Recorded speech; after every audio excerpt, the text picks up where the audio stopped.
Sharpening V-tools can be tricky, but on the record power WG250 it's fairly easy. Let's run through the various aspects of a V-tool and what we need to focus on to get it razor sharp.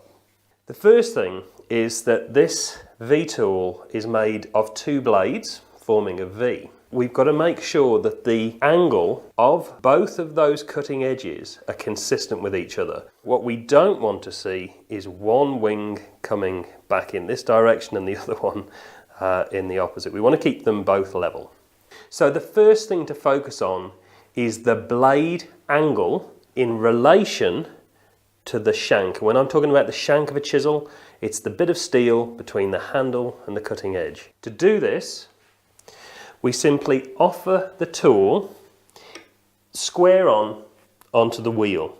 Now, there's different schools of thought here because some carvers like to angle, blade angle slightly back so that the V is more prominent. Others like to keep it at 90 degrees. I'm going to go for a slight angle. So let's get the blade angle correct first in relation to the shank. Now you'll notice that I'm facing this side of the machine. The stone is travelling away from the cutting edge, so the supporting arm is in the horizontal position.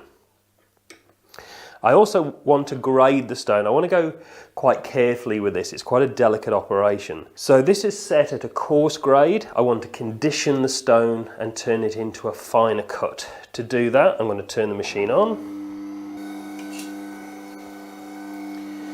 And using the stone grader on the fine side, I'm going to condition the stone, and this will take it down to about a 350 grit cut. It'll be slightly finer.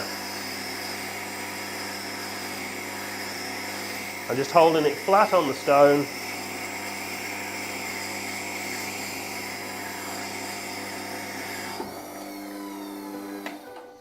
Okay.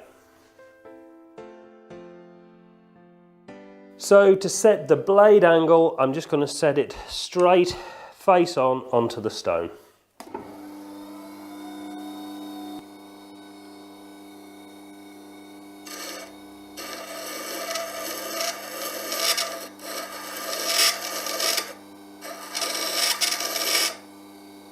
Can you see we've got that line of light? It gives me an edge to work to. The wings of the tool are set slightly back from the point, so the point is the prominent part. The next job is to establish the cutting edge angle, and the cutting edge angle is the angle of the tool the angle of the bevel that we want to achieve. The average angle of a carving tool blade is anywhere between 20 to 30 degrees. And the angle actually relates to the density of the timber that you're carving. As a general rule, if you're carving softwoods such as lime or pine, then you could go for a keener angle, 20 degrees. If, however, you're carving oak and you're using a mallet, well, the cutting edge angle will then need to be greater. It's going to make the edge more durable. So as a general rule, the harder the timber, the greater the angle that's required. The shoulder of the jig will now rest against the supporting arm on the machine. And I've set the jig and the supporting arm in the correct position from this gauge. This is the angle setting gauge. It's set to 22 degrees. I'm going to put the heel of the gauge onto the stone, and this flat foot here is going to sit parallel to the inside of the V-tool. Can you see that? So now I know that that's going to give me an angle of 22 degrees, so we can start the grind. So with the shoulder of the jig firmly against the supporting arm of the machine, I'm going to lower the tool, keeping it flat onto the grinding wheel. Notice the direction that the wheel is travelling. It's travelling away from the tool. And I can slide it across the stone, which will help to give me an even amount of wear on the stone.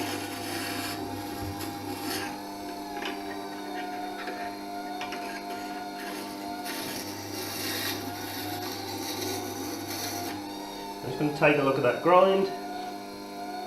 Okay, this is giving me a nice consistent angle, and I want to watch the line of light. As that reduces, I've got to be very careful. I don't want to go past that line. If I go too far, then the angle of that wing is going to get reduced. We don't want that.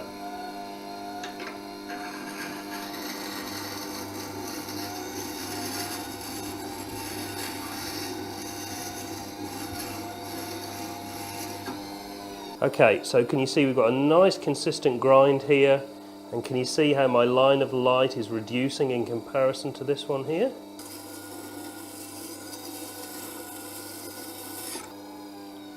Okay, so I'm happy with that. That's getting really close now. It's time to grind the other wing.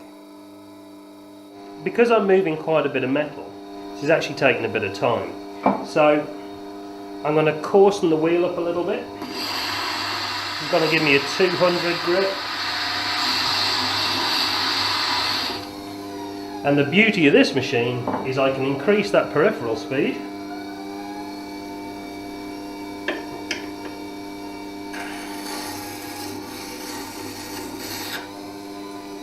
Already, I know we're taking more metal off.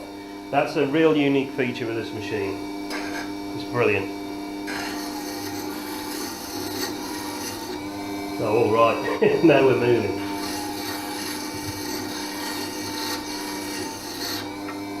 I'll turn that speed back down again. Okay, so I'm getting towards the end of this cut.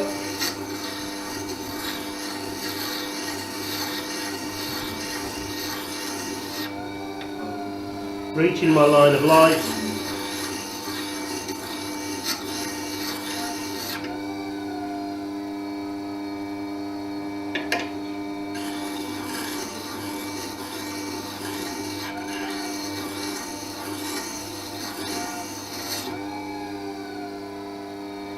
Okay, so let's stop right there. Alright, so that's as far as I want to go on those two cutting edges. The line of light has now disappeared, but what I'm left with is this point here, this sharp V area. Can you see I've still got a small triangular piece of steel at the base of that V. This isn't going to cut yet, so we need to remove that. So this is what we want to try and achieve, and here you can see what we're aiming for. Got to remove that sharp point of the V.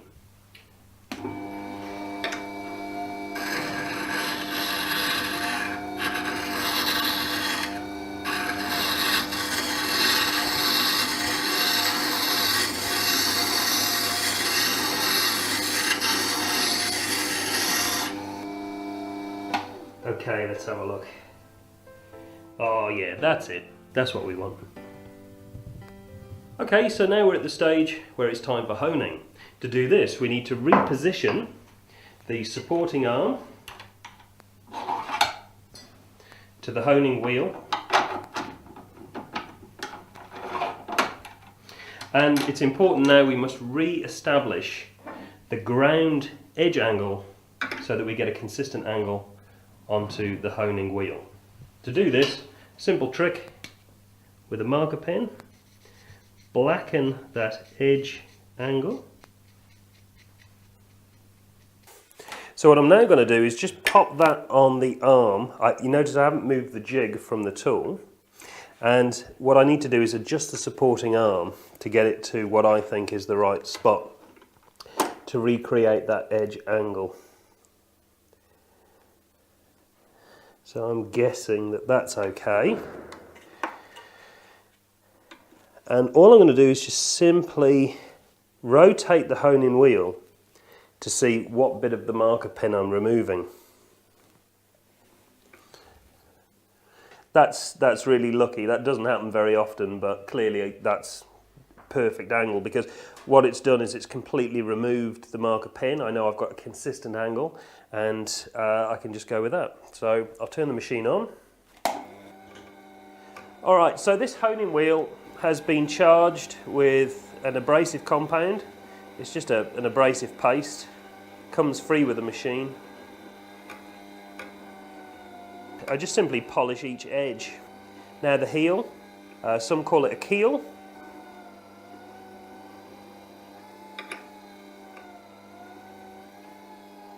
Okay, now what I would have formed in here is a burr, so that needs to be removed. You'll notice that I've fitted the shaped honing wheel. Again, it's made of leather.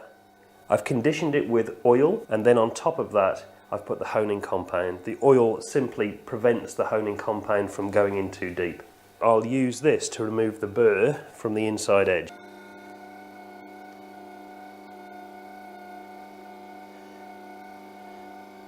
And on the other side, back on the face again.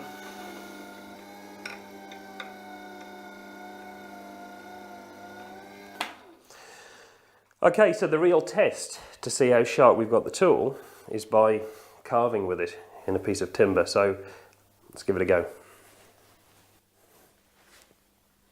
So of course there's 3 areas of the V-tool that I need to check. I need to check each of those wings individually. So that's that one, that's nice and sharp. And now the opposite one, that's nice and sharp. What I'm looking for is drag marks in the timber. If the tool is blunt, what will happen is it'll cause little sort of white lines through the timber where it's dragging. So both of the wings are fine. And now it's the base of the V, where those 2 wings meet. Nice and sharp.